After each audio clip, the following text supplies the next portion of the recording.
Bonjour.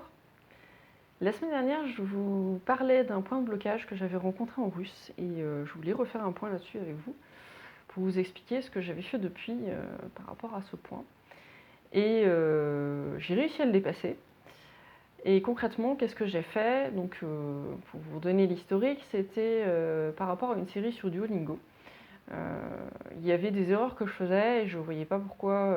Des fois, j'avais l'impression que c'était bon et d'autres fois non, et je ne comprenais pas comment ça fonctionnait. Donc ce que j'ai fait, c'est que je me suis tournée vers mon livre d'apprentissage, si vous vous souvenez, le gros livre de russe que j'ai, et le livre de grammaire que j'ai aussi.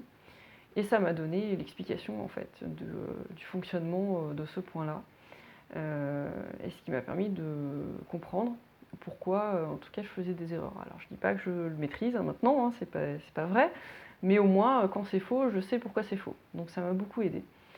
Et l'intérêt de vous dire ça, c'est qu'il ne faut pas vous contenter d'une seule méthode.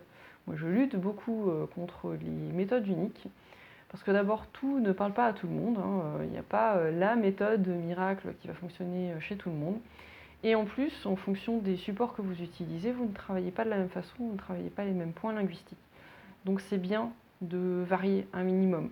Vous avez plein d'options, de choses que vous pouvez utiliser, hein, que ce soit en compréhension orale, en expression ou autre, il y a des tas de méthodes.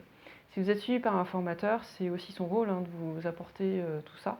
Mais en tout cas, même pour votre entraînement personnel, surtout ne vous contentez pas d'une seule méthode. Alors vous justement, avec quoi vous travaillez?